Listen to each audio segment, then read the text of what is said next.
자, 이 말씀을 보면 씨는 하나님의 말씀이라고 했고 뿌려지는 네 상태를 이야기를 하는데 오늘은 이 네 상태를 말씀을 중심으로 보도록 할 겁니다. 말씀을 중심으로 보면 세 군데서는 잘하지 못하게 하는 일이 생겨요. 그리고 한 군데서는 잘할 수 있게 되는 상황이 있죠. 그 상황으로 보면 세 곳은 말씀이 전혀 잘할 수 없게끔 어떻게 쓰는지 막는 것이 나옵니다. 그래서 13절, 14절 말씀부터 보면 예수님이 설명하시는 내용인데 뿌리는 자는 말씀을 뿌리는 것이다. 그래서 말씀에 대한 부분인 것입니다. 이 비유는 말씀에 대한 부분이지 밭에 대한 부분이 아니에요. 그래서 15절에 보면 말씀이 길가에 뿌려졌다는 것은 이들을 가리킴이니 곧 말씀을 들었을 때, 자, 말씀을 들은 사람을 이야기한다 그러죠. 말씀을 들었을 때 사실은 믿음은 들음에서 나고 들음은 말씀을 그리스도의 말씀이죠. 그리스도의 말씀을 들으면서 믿음이 나오는데 여기 보면 말씀을 들어요.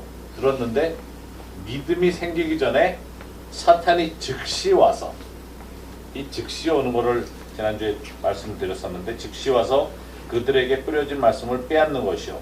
또 이와 같이 돌밭에 뿌려졌다는 것은 이들을 가리킴이니 들은 사람들이에요. 말씀을 들은 사람들을 가리키는데 곧 말씀을 들을 때 기쁨으로 받아요. 믿음이 생기기 전에 올라와요. 뿌리는 내리는데 닦다 보니까 마르는 거죠. 말씀이 계속적으로 가지를 못해요. 뿌리를 깊이 내릴 수 있는 것을 연구를 해야 되는 단계입니다. 우리가 말씀을 읽고 듣고 하는 부분에 여러분들에게 기쁨을 갖다 주는 순간에 조심해야 되는 나는 지금 사탄에게 뺏기진 않았구나. 기쁨이 오는 거 보니까. 그럼 뭘 걱정을 해야 돼요? 이게 지금 뿌리를 내려서 깊이 들어갈 건지 아닌지 생각을 해봐야죠. 나한테 좋은 토양이 있는지. 세 번째 단계는 하나님께 가까이 가고자 하는 단계예요. 말씀을 들으면서 뿌리만 내리는 게 아니라 자라요. 아주 잘 자랍니다. 근데 열매가 없어요. 열매까지는 맺혀지지가 않아요. 왜냐하면 자라는 중에 기운을 막는, 자라지 못하게 하는 여러 가지 요소가 있기 때문에. 그리고 네 번째는 하나님을 중심에 모시는 자리라고 했죠. 그래서 첫 번째 단계가 펠로우십의 단계예요. 그냥 교제하는 단계예요. 알고 싶은 단계. 그 다음에 두 번째가 릴레이션십, 뭔가 관계를 맺어가려고 하는, 주님을 좀 알고 싶어 하는 단계. 세 번째가 제자 훈련 단계, 제자가 되는 단계입니다. 조금 더 깊이 알고 싶고 내 자신을 쳐서 복종시키고 싶은 단계. 그렇지만 꼭 다 복종되는 게 아니라 가끔 옛날 게 툭 튀어나오죠. 그리고 네 번째가 주님만을 온전히 모신 단계죠. 네 번째 단계는 뭔가 차이가 있죠. 그리고 열매가 있죠. 우리가 큰 쇼핑몰, 미국에 가면 쇼핑몰이 하도 넓다 보니까 가면 지도가 있는데 지도에 이렇게 앞에 서면 지도판이 이런 식으로 이렇게 넓게 돼 있는 게 있어요. 그러면 건물 표시가 이렇게 돼 있고 있는데 거기에 You are here 그러면서 내가 지금 서 있는 자리를 표시해 놓죠. 이 말씀을 통해서 여러분들이 그걸 찾으셔야 돼요. 내가 지금 어느 단계에 있는지 한번 보세요. 하나님의 말씀이 던져졌을 때 나는 말씀을 어떻게 하고 있는지, 마귀가 밤낮 장난쳐서 뺏어가는지. 분명히 말씀은 받은 것 같은데 돌아서면 기억이 안 나면 누가 가져왔어요? 새가 와서 쪄먹고 가요. 또 말씀은 분명히 들어서 기쁜데 아주 기뻤는데 나갈 때 생각하니까 뭐 때문에 기쁜지 기억이 안 나는 거 있을 때 있어요. 또 말씀으로 내가 이제 잘하고 있다 하는 걸 느끼는데 아직 열매는 보이지가 않는. 그리고 성숙한 단계에서는 열매까지. 그래서 첫 번째 단계에서 두 번째 단계, 말씀이 던져졌을 때 마귀가 곧바로 와서 빼앗아가는 단계에서부터 그 다음 단계, 뭔가 말씀이 뿌려졌을 때 기쁨으로 가는 단계가 구원의 차이가 있어요. 그래서 지난주에 봤지만 마태복음에는 같은 비유를 마귀가 와서 말씀을 뺏어가는 것은 구원의 말씀을 뺏어간다고 이야기를 하고 있죠. 구원의 말씀. 그래서 씨 뿌리는 그 씨앗이 구원에 대한 메시지고 하나님을 향해 가게끔 만드는 메시지인데 마귀가 와서 금방 와서 빼앗아간다는 거죠. 그래서 예수님을 영접하게 되면 첫 번째 단계에서 두 번째 단계, 뭔가 내가 주님을 알고 관계를 맺어가고 싶은 단계로 가는 겁니다. 그리고 두 번째 단계에서 세 번째 단계로 가는 것은 하나님의 말씀이 진리구나. 내가 어떻게 이제껏 살아왔든지 간에 진리의 말씀 가운데서 살아야 되겠구나. 진리의 말씀을 알아야 되겠구나 하는 단계로 가는 거죠. 그러면 뿌리도 내리고 자라기 시작을 합니다. 근데 세 번째 단계에서 네 번째 단계로 가는 것은 헌신이라고 할 수 있어요. 내가 모든 것을 드리는 단계입니다. 그래서 그 초신자들이 많이 모이는 교회는 커요. 예수님 막 영접시키고 저희 미국에서 한동안 저희 교단에 있던 교회에서 도와주면서 기도 목사로 발런티어로 교회에서 일을 한 적이 있는데 이 목사님이 30대 초반 31살의 목사님이 오셔가지고 복음을 너무 잘 전해요. 아주 쇼하듯이 해요. 주일날 웃기기도 잘하고 조크도 잘하고 하도 조크가 모자라다 그래서 제가 모아놓은 조크 한 500개 보내줬더니 그 다음 다 그거 쓰더라고요. 제가 설교 준비하는 것보다 조크 모으는 게 더 신경을 많이 썼었거든요. 지금도 조크가 한 500개 있어요. 근데 요즘은 어떻게 써야 될지 몰라가지고 설교가 너무 길어져가지고 조크를 못 썼는데 전에 설교를 짧게 하느라고 너무 짧다 그래서 조크를 자꾸 집어넣었어요. 왜 길어집니까? 근데 조크를 기억하지 제가 무슨 말씀 전했는지 아무도 기억을 못하더라고요. 근데 그 양반이 너무 재밌게 설교를 해가지고 교회가 700명 될 때 왔는데 4,000명이 됐어요. 그런데 초신자는 아직 배우는 단계고 모르기 때문에 헌금이 안 들어와요. 그래가지고 여름만 되면 또 이 성도들이 다 놀러 가요. 왜냐하면 시애틀은 1년 내내 비 오다가 우리 7월하고 8월 바라보고 살거든요. 그때만 해가 나요. 근데 이게 또 북쪽으로 위도가 높다 보니까 아침 새벽 3시 반부터 해가 올라서 밤 9시 반까지 해가 떠 있어요. 그런 기분이야. 늘 그냥 환해요. 밤에도 그냥 뻔해. 그러니까 미친 듯이 나가 놀아요. 왜냐면 일단 비 오기 시작하면 늘 깜깜하거든요. 10개월 동안. 그러니까 여름에 그렇게 나가 노니까 교회 차시고 초신자들이니까 뭐 아이 여름 이럴 때가 언제 있어. 그러면 주말마다 나가 노니까 교인 숫자도 줄어들고 나가 놀면 써야 되잖아 돈을. 그러니까 헌금도 떨어져요. 그래가지고는 교회 스태프들 월급이 안 나와요. 모자랄 정도로. 그래가지고 한 번은 우리 첫 해에 굉장히 부흥을 했는데 그때 목사님이 아주 굉장히 좀 곤란해가지고 스태프들을 많이 줄였어요. 줄여야 됐어요. 초신자들 사이에서는 그게 없는 거죠. 헌신이라는 것을 아직 모르는 단계죠. 그래서 그래요. 세 번째 단계에서 네 번째 단계에서 헌신 들으면 드리는 것 들으면 우리가 물질만 생각을 하는데 사실 물질만이 아니죠. 시간도 있고. 근데 더 중요한 것은 삶인 거죠. 삶을 듣는 거죠. 그래서 제가 말씀을 듣고 하나님께 열매를 맺히는 것이 곧 즉시로 이루어진다는 것이 때때로 순교는 즉시로 이루어지기 때문에 30배, 60배, 100배 열매가 즉각적으로 이루어지죠.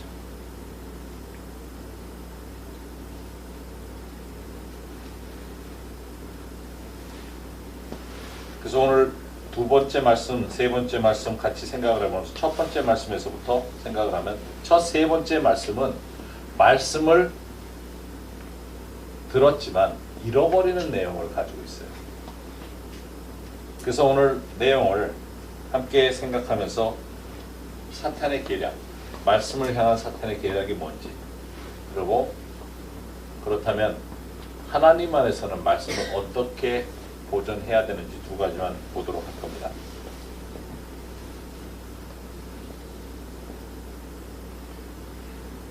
사절에 뿌릴 더러는 길가에 떨어지며 새들이 와서 먹어버렸다고 했는데 그리고 돌밭에 떨어지고 가시덤불에 떨어지고. 사탄은 어떻게 해서든지 우리가 받을 수 있는 말씀을 우리 마음에 열매 맺지 않게끔 하려고 노력을 하는 거죠. 그것이 금방 다가와서 쪼아먹을 수도 있지만 어떤 때는 우리 자신이 준비되지 않은 상태에서 은혜를 놓칠 수도 있고, 어떤 때는 받아서 잘하지만 내가 잘하고 있는 중에 그 말씀이 열매를 맺는 방향으로 가는 중에 세상 걱정, 유혹 이런 것에 포기하는 경우들이 있는 거죠. 그러나 이것을 알고 있다면, 우리가 깨닫는다면 열매를 맺을 수 있는 거죠. 그래서 예수님께서 말씀하신 게 너무 흥미로운 게 뭐냐면, 이것은 천국의 비유고 비유 중에 비유라고 그러셨죠. 이 비유를 모를진데 너희가 다른 비유를 어떻게 이해를 할 수 있냐고. 그래서 이것을 여러분들이 올바로 깨달아야 됩니다. 천국에서의 열매 맺히는 것은 말씀으로 인해서 맺히는 것을 이야기하고 있죠. 그러면 마귀가 우리를 향해서 어떻게 하는지, 요한계시록 12장 12절 보면, 그러므로 하늘과 그 가운데 거하는 자들은 즐거워하라. 그러나 땅과 바다는 화했을진저 이는 마귀가 자기의 때가 얼마 남지 않은 줄 알므로 크게 분내어 너희에게 내려갔음이라 하더라. 마귀는 시간이 없는 것을 압니다. 그래서 여기 보면 하늘과 그 가운데 거하는 자들은 즐거워하라 그래요. 그런데 마귀가 우리를 향해서 다가오면 약간 비웃어도 괜찮아요. 아니, 약간 비웃는 게 아니라 크게 비웃어도 괜찮아요. 즐거워할 필요가 있어요. 내가 제대로 하고 있기 때문에 나를 못 살게 그런 거예요. 내가 제대로 안 하고 있으면 마귀 편이면 건드리지도 않아요. 건드릴 필요도 없어요. 그러니까 어떤 공격이라 생각하는 힘든 것이 생기면 좀 웃어야 돼요. 비웃듯이. 또냐? 그러면 좀 비웃을 수 있어야 돼요. 근데 그걸 가지고 너무 매달리면 마귀한테 좋은 기회를 주는 거죠. 근데 여기 보면 하늘과 그 가운데 거하는 자들은 즐거워하라고 해요. 상황이 즐겁지 않을지라도 그 배경에 뭐가 있는지를 알면 비웃을 수는 있어요. 그래서 시작입니다. 그래서 사탄의 계획이 무엇인지 일단은 보도록 하십시다. 위의 말씀들 보면 넘어지는 자, 쓰러지는 자, 말씀으로 자라지 못하게 하는 여러 가지 조건들이 나오는데, 이 모든 것이 공격이라고 생각을 한다면 마귀가 하고 있는 계획에 대해서 우리가 좀 깨달아야 합니다. 근데 성경에는 이런 내용들을 비유로 참 많이 이야기를 하고 있어요. 그래서 어떻게 해서든지 예수님에 대해서 알지 못하게 하고, 예수님에 대해서 깨닫지 못하게 하고, 성경 말씀을 이해하지 못하게 하고, 심지어는 성경을 읽지 못하게 하는 그런 일을 하는 거죠. 제가 이거를 준비하다가 한번, 요새 뭐 구글이 편하니까 구글을 한번 쳐봤어요. 미국의 크리스찬들이 성경을 얼마나 읽는지. 근데 2015년 조사에 의하면 19%가 매일 성경을 읽는데요, 미국에. 그러면 상당한 양이에요. 상당한 사람들이, 인구의 거의 20%가 5명 중에 1명이 매일 성경을 읽는데요. 굉장한 수치예요, 그거는. 전 세계적으로는 3%밖에 안 돼요. 그러니까 놀랍더라고요. 그렇게 많은 사람들이 성경을 읽고 있다는 게. 그러면 사탄의 계획은 바로 이런 성경을 깨닫지 못하게 하는 거라고 한다면, 자, 예수님의 말씀하시는 것을 깨달으면 비유, 은유 이런 것들도 깨달을 필요가 있는 거죠. 왜냐하면 많은 내용들이 직설적으로 나오지 않고 있기 때문에 그래요. 시편 78편 2절에 내가 입을 열어 비유로 말하며 예로부터 감추었던 것을 드러내려 하니 하는 말씀이 있어요. 비유로 말씀하신다 그래요. 그리고 예수님도 귀 있는 자는 들으라 그랬잖아요. 귀가 없어서 귀 있는 사람만 들으라 그래요. 그것도 비유잖아요. 그래서 비유로 말씀하시면서 우리로 하여금 깨닫게 하시는데, 또 은유를 가지고, 예를 들어 에스겔서 30장 21절에 인자야 내가 애굽의 바로 왕의 팔을 꺾었더니 칼을 잡을 힘이 있도록 그것을 아주 싸매지도 못하였고 약을 붙여 싸매지도 못하였느니라. 이게 하나님이 가서 바로의 왕의 팔을 부러뜨렸다는 것이 아니죠. 그런 권능, 그런 힘이 바로가 힘이 없게끔 만들었다는 이야기를 지금 하고 있는 거죠. 예언서에서. 그래서 이와 같은 은유를 통해서 이야기를 하면서 비유의 비유라는 비유 중의 비유라는 이 씨 뿌리는 비유를 우리가 올바로 이해해야 되는데 여기에서 보면 사탄을 새로 비유하고 있는데 요한계시록 18장 2절에 힘찬 음성으로 외쳐 이르되 무너졌도다 무너졌도다 큰 성 바벨론이여 귀신의 처소와 각종 더러운 영이 모이는 곳과 각종 더러운 가증한 새들이 모이는 곳이 되었다. 새를 표현을 하는데 계시록에도 이런 가증한 여기서도 악령으로 이야기를 하고 있습니다. 또 다른 데 보면 신명기 28장 26절에도 네 시체가 공중의 모든 새와 땅의 짐승들의 밥이 될 것이나 그것들을 쫓아줄 자 없을 것이며 그러면서 저주받는 자들을 향해서 이야기를 하시면서 축복과 저주와 둘 중에 하나를 선택하라 하시면서 저주에 대한 것을 이야기를 하고 계세요. 근데 여기서는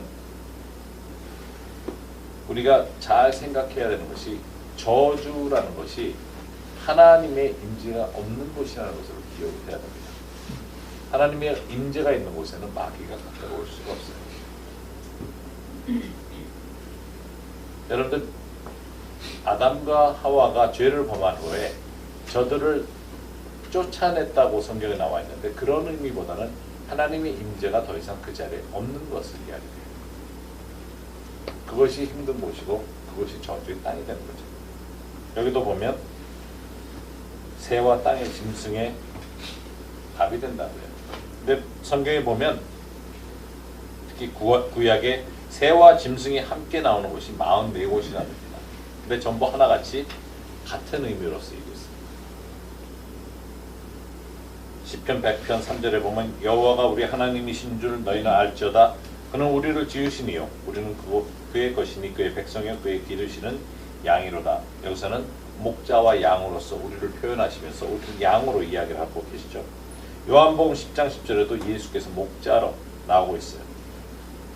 그런데 고린도서에서는 목자가 양을 제대로 먹이지 않게 되면 어떻게 되는지에 대해서도 고린도서에서는 예수님이 목자라는 것을 이야기를 하는데 목자가 제대로 섬기지 않고 요즘에 목사로서 제대로 하지 않으면 에스겔서 34장 5절에 보면 목자가 없으므로 그것들이 흩어져서 모든 들짐승의 밥이 되었도다 하면서 양을 돌보지 않는 목자들 또한 이야기를 하고 있죠. 여기서는 목사와 같은 영적 지도자들을 이야기를 하죠. 또 창세기 3장 1절에 보면 그런데 뱀은 여호와 하나님이 지으신 들짐승 중에 가장 간교하니라. 뱀이 여자에게 물어 이르되 하나님이 참으로 너희에게 동산 모든 나무의 열매를 먹지 말라 하시더냐. 여기서 뱀은 우리가 무엇으로 상징하고 있습니까? 알고 있습니까? 사탄이죠. 뱀이 사탄인데 흥미로운 게 뭐냐면 사탄이라고 하는데 가장 간교하다고 해요. 들짐승 중에 가장 간교하다. 간사하고 교활한 것을 이야기하죠.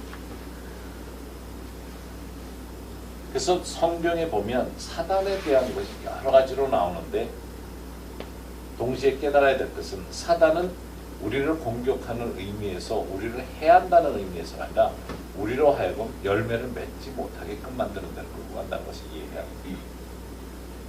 그래서 너무 영적인 공격을 했을 때 크게 과장되게 생각할 필요가 없다는 거예요.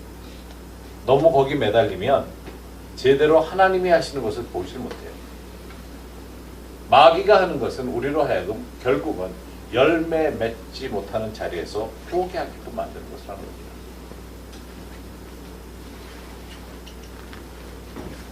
우리가 잘 아는 40일 동안 예수님께서 광야에서 시험을 받으신다고요.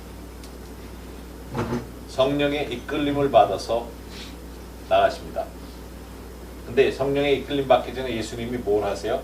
물세를 받으세요. 그러면서 성령이 비둘기 형체로 임하시면서 하늘에서 소리가 나면서 너는 내 사랑하는 아들이라고 그래요. 확신을 시켜주는 하나님의 음성을 듣죠. 음성을 듣고 그 다음에 성령의 이끌림을 받아서 광야로 나갑니다.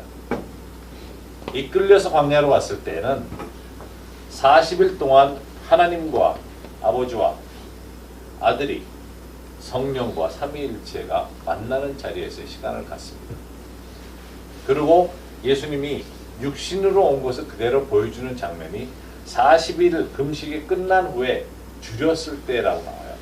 성경에 보면 줄이신지라 배고플 때에 사탄이 와가지고 돌을 가지고 떡으로 만들라고 해요. 배고프니까 유혹을 그렇게 하는 거죠. 마음에. 그래서 40일 동안 쫓아다니면서 돌 가지고 떡 만들어, 돌 가지고 떡 만들어 이러고 다니는 게 아니고 배고플 때에 40일이 끝날 때에 그때 왔어요. 그리고 3번 간단하게 와요. 그렇게 40일 동안 질질 끄는 그런 유혹이 아니에요. 말씀도 우리를 향해서 하나님이 주신 말씀을 우리가 열매 맺기 위해서 받으면 그 순간에 쫓아오지 못해요. 말씀이 딱 떨어지는 순간에 가져가든지 기억이 안 나게끔 만들든지 깨달음 없게 하든지 그런 것은 할지라도 오랫동안 질질 끄는 그런 식으로는 할 수 없어요. 레위기서 26장 26절에 보면 내가 너희가 의뢰하는 양식을 끊을 때 10 여인이 한 화덕에서 너희 떡을 구워 저울에 달아주리니 너희가 먹어도 배부르지 아니하리라. 비유지만 말씀에 대한 것을 표현하고 있는 굉장히 놀라운 아주 어려운 내용이기도 해요. 이 말씀을 보면 내가 너희에게 의뢰하는 양식을 끊을 때 우리 자신이 하나님으로부터 관계를 끊는 자리로 간다면 임재가 없는 자리로 간다면 양식은 끊어지겠죠. 우리가 하나님으로부터 거리를 두고 가게 되면 10 여인이 여기서 구약에서의 그 신약도 마찬가지지만 여인을 상징하는 것은 교회입니다.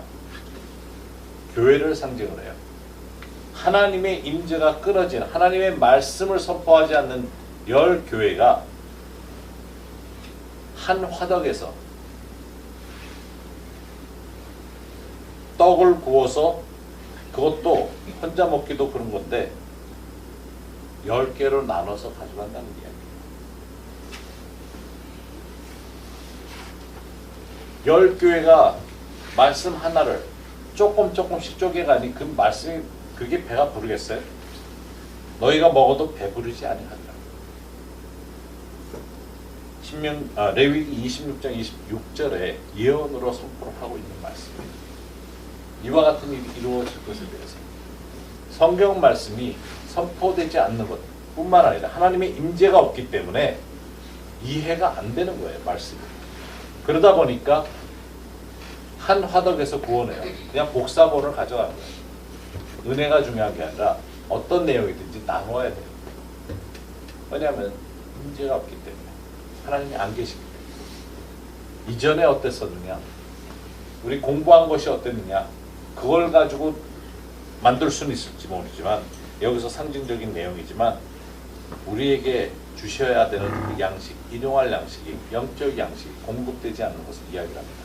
그렇다면 만약 이런 상황에서 우리가 신앙생활을 한다면 일주일에 1시간 말씀을 듣고 우리가 신앙적으로 성숙을 해가려고 한다는 이거는 말도 안 되는 거죠. 말이 안 되는 거죠. 그렇게 적은 양의 양식을 가지고 살아갈 수가 없기 때문에 그렇죠. 그러면 이런 사람들의 말씀은 사탄이 와서 빼앗아갈 이유도 없어요. 그 일주일에 요만한 떡조가리 하나 가지고 살겠다 그러는 사람들은 그냥 내버려둬도 될 거예요. 사탄이 공격할 필요도 없어. 그렇잖아. 그건 뭐 먹지도 않고 어차피 저거 먹어봐야 비리비리 할 건데 우리가 정신 차려야 되는 거죠. 하나님의 말씀을 배부르지도 않는 걸 먹으려고 주일날 그 설교, 그것도 설교 1시간도 아니죠. 유럽에서 설교 1시간이라고 그러더라고요. 목사님들이 1시간을 설교를 해요. 성경 가지고. 길어서 거기는 다 도망가는지 모르겠지만 하여튼 나도 자꾸 길게 하니까 다 도망가는지 모르겠지만 마지막 때에 성경을 가르치지 않는 교회들이 실제로 너무 작은 양을 나눠주다 보니까 많은 것에 대해서 이야기하는 거죠. 근데 우리 성도들이 그렇게만 의존하고 생활한다면 진짜 위험한 거죠. 그러면 사탄의 계획은 바로 우리로 하여금 말씀 안에 있는 진리를, 말씀 안에 있는 영의 양식을 깨닫지 못하게 하고, 주어지는 걸 어떻게 쓰지 낚아채려고 하고, 마음에 가서 열매 맺지 못하게 하고, 자리는 잡을 수 있어요. 머리에 많이 이해할 수 있어요. 깨달음은 줄 수 있어요. 그런데 열매 맺지 못하게 하는 여러 가지 방법을 써서 일을 한다는 거죠. 그거만 얘기하고 집에 가라 그러면 되게 디프레스 해가지고 우울증 걸릴 거예요. 항상 이런 식으로만 설교를 하면 사탄이 더 힘이 셉니다 이렇게 들리잖아요. 근데 하나님의 계획은 어떻습니까? 좋은 땅에 뿌려지죠. 좋은 땅에 뿌려지면 곧 30배, 60배, 100배 열매가 맺혀져요. 그러니까 천천히 맺혀지는 거 아닙니다. 30배, 60배, 100배가 맺혀지는 게 금방 맺혀져요. 제가 말씀드리냐, 예수님이 그렇게 말씀하셨어요. 곧 맺혀져요. 곧 말씀을 듣고 30배로, 60배로, 100배로 나오는데 하나님은 바로 그것을 원하시는 거죠. 그러면서 하나님께서는 말씀을 통해서 천지창조된 모든 것을 즐기라고 하시는 겁니다. 말씀을 이해함으로써 여러분들이 다 더 깊은 자리로, 성숙된 자리로 가라는 거죠. 이 말씀을 보면서 제가 그런 생각이 들었어요. 꼭 학교 같아요. 길가에 뿌려진 그 상태가 유치원 같아요. 여러분들 유치원 다니신 분들 기억하실지 모르지만 유치원 때 여러분들 배운 거 기억나요? 유치원 때는 놀았던 거 기억밖에 안 나요. 저는 그때 처음으로 스킵하는 거 배웠던 거밖에 기억이 안 나요. 뛰는 것도 아니고 스킵하는 거. 다른 거 기억이 하나도 안 나요. 그거 하고 유치원 갈 때 여기다가 손수건하고 이렇게 핀으로 어머니가 해줬던 거. 그때는 코를 지가 제대로 못 닦으니까 선생님이 닦아줘야 돼가지고 기억 안 나요. 전 다른 건 기억 안 나는데 그거 기억이 나요. 손수건에다 호 이렇게 해가지고 왔던 거. 그래야 그것도 끝에다 이렇게 핀을 꼽지 이게 길어야 충분히 코까지 올라가니까 선생님이 해줄 수 있어요. 그게 꼭 뭘 말씀을 들어도 기억 못하고 배운 것 같지도 않은 그런 시절. 이게 첫 번째 그 길가에 뿌려지는 말씀 같아요. 그 정도 상태, 영적으로. 그리고 그 다음 단계가 초등학교 단계. 유치원에서는 길에 놀다가 국민학교, 여기는 전부 국민학교 출신들밖에 안 계신 것 같은데. 학교 가니까 뭐가 달라져요? 좀 제약이 생기잖아요.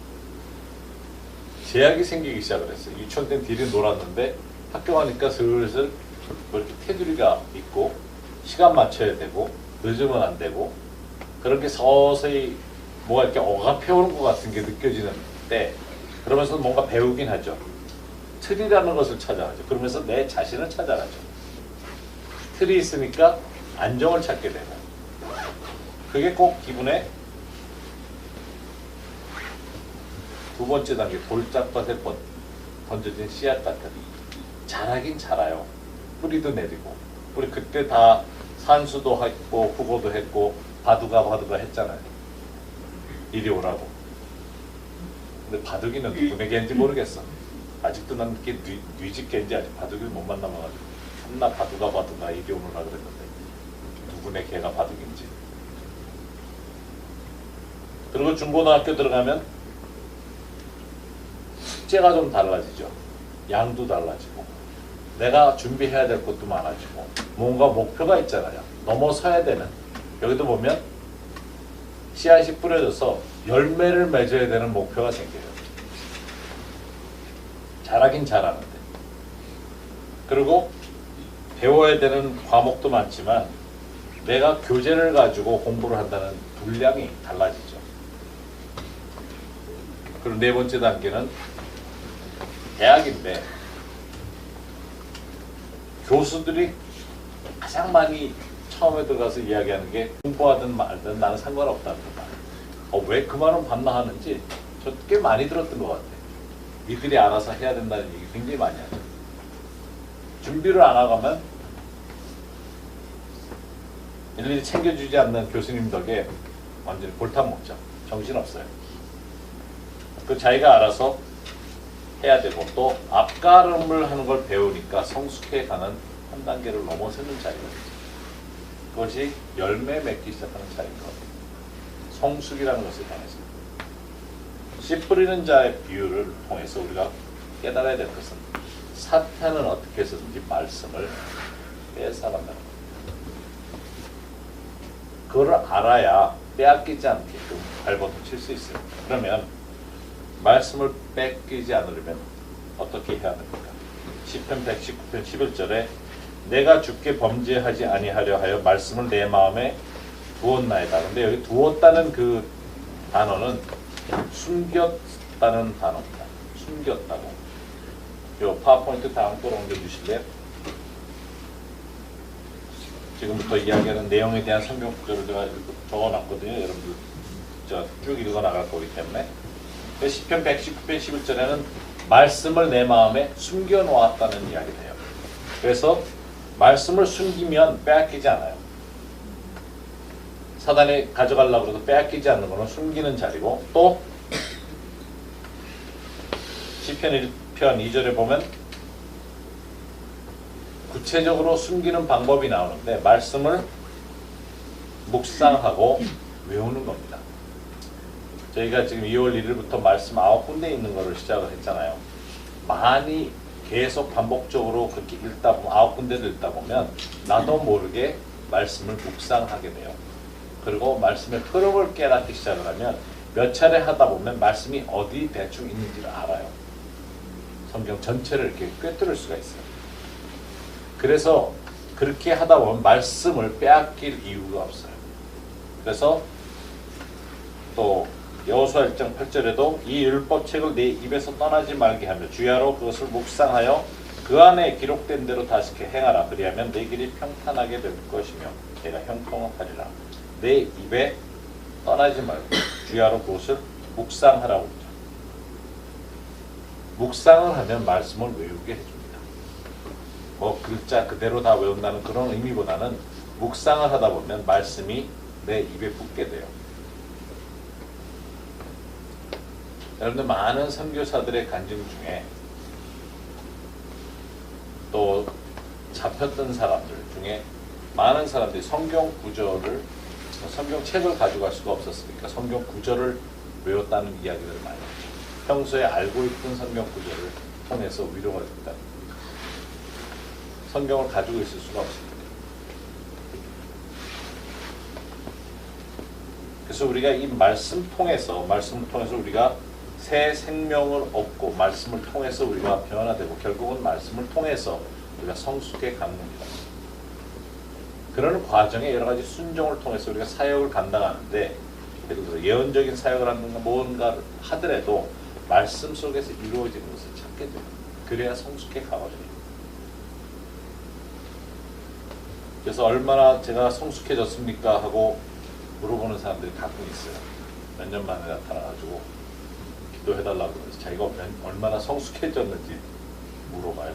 아니, 그거 물어보는 자체가 별로 성숙한 것 같지 않다고.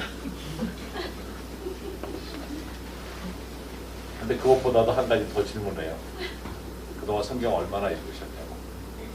통독 코스는 2번 갔다 왔대. 그래서 아니, 그거 말고 혼자 읽는 거. 내 영혼 위에서 읽는 건 몇 번 읽었냐고. 한 번 읽었으면 1년 성장한 것 같고 2번 읽었으면 한 2년 정도 성장한 것 같을 텐데 얼마나 읽었냐 그러면 대체로 성경들은 안 읽고 그런 얘기를 해요. 영적으로 예민해진 거 가지고 성숙을 이야기하려고. 그건 아니죠. 그건 절대로 아닙니다. 그래서 이 시간에 우리 시편 119편 97절에서 105절 함께 펴놓고 함께 읽도록 하십시다. 이 말씀을 함께 읽으면서 마치도록 할 텐데 시편 119편 97절부터 맨 마지막에 있는 105절까지의 내용을 우리 함께 읽도록 하십시다.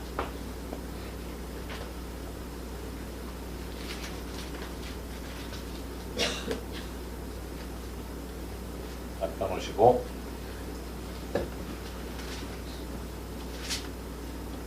있습니다. 내가 주의 법을 어찌 그리 사랑하는지요. 내가 그것을 종일 작은 소리로 읊조리나이다. 주의 계명들이 항상 나와 함께하므로 그것들이 나를 원수보다 지혜롭게 하나이다. 내가 주의 증거들을 늘 읊조림으로 나의 명철함이 나의 모든 스승보다 나으며 주의 법도들을 지킴으로 나의 명철함이 노인보다 나으니이다. 내가 주의 말씀을 지키려고 발을 금하여 모든 악한 길로 가지 아니하였사오며 주께서 나를 가르치셨으므로 내가 주의 규례들을 그래서 떠나지 아니하였나이다. 주의 말씀의 맛이 내게 어찌를 단지요. 내 입에 꿀보다 더 단이이다. 주의 법도들로 말미암아 내가 명철하게 되었으므로 모든 거짓 행위를 미워하나이다. 주의 말씀은 내 발의 등이요 내 길의 힘이다. 주의 의로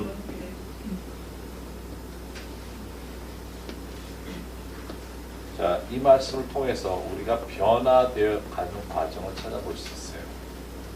성숙되어 가는 과정을 찾을 수 있어요.